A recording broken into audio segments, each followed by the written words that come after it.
9 number का प्रश्न है, यानी कि प्रश्न नंबर तो 10 है मेरे भाई, लेकिन 9 नंबर के प्रश्न के अनुसार आपको दी गई संक्रियाओं में से किसी का तत्समक है वह बतलाना है। अगर 9 नंबर प्रश्न में जाओगे तो टोटल उसके 6 पार्ट थे, 6 पार्ट थे। तत्समक होता क्या, ध्यान से देखो। अगर मान लो ए संक्रिया ई है तो रिजल्ट आपका ए आना चाहिए, यानी यहाँ जो भी मान रखोगे वही आंसर में आना चाहिए।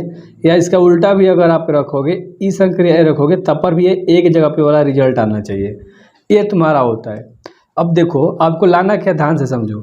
ए संक्रिया ई बराबर ए या ई संक्रिया ए, ये चीज़ आपको दिखाना है। अगर ये चीज़ हो जाएगा जिस भी पार्ट में तो तुम्हारा तत्समक का हो जाएगा, और नहीं होगा तो भाई तत्समक नहीं है। समझ लिए, संक्रिया में से किसी का तत्समक बताना है तो तत्समक नहीं है। सिर्फ एक 5वां पार्ट ही ऐसा है जिसका हो सकता है और बाकी किसी का नहीं होगा। आप ट्राई कर सकते हो। ए संक्रिया बी बराबर ए बी बाटा में 4, ये तुम्हारे पास दिया है ऑप्शन नंबर 5 के अकॉर्डिंग, ठीक है, यानी कि 5 नंबर में दिया है क्वेश्चन में।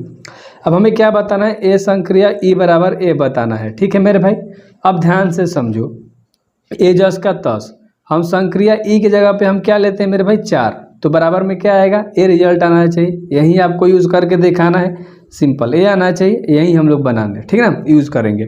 तो ध्यान से देखो क्या दिया है, ए बी बाटा में 4 दिया है, तो यहाँ पर क्या हो जाएगा, ए जस का तस और बी के जगह पे हम लोग क्या मान रखेंगे 4, और बाटा में क्या है 4 है, यानी कि बी की जगह पे आप ई मान लिए हैं, मान लो बी ए है, कोई दिक्कत वाली बात नहीं है। सपोज आपको समझ में आ गया होगा, समझ लिए। ए और बी यहाँ पर लिख लो ना यार, कोई दिक्कत है, यहाँ पर 4 की जगह पे बी ही रख लो, यानी कि बी की जगह पे 4 रखा है या ई की जगह पे 4 रखा है, तो 4 से 4 खत्म, 1 आ जाएगा। पहला सिचुएशन ये हो गया। अगर इसका उल्टा भी आप करके देखोगे, ई संक्रिया ए बराबर क्या, ए ही रिजल्ट आना चाहिए। ई की जगह पे 4, ठीक है, ए जस का तस, बाटा में क्या आ जाएगा 4, क्योंकि इस वाले से हम लोग बना रहे हैं, बराबर में रिजल्ट ए आना चाहिए। ए की जगह पे 4 रखे हो, यानी ए देखो, ए तो जस का तस है तो ए रिजल्ट आ जाएगा। सिंपल बात है, 4 से 4 खत्म में रिजल्ट आ गया, यानी दोनों कंडीशन में रिजल्ट सेम आएगा। जो ये नियम कह रहा था तत्समक का, वहीं इसका आंसर भी आ गया।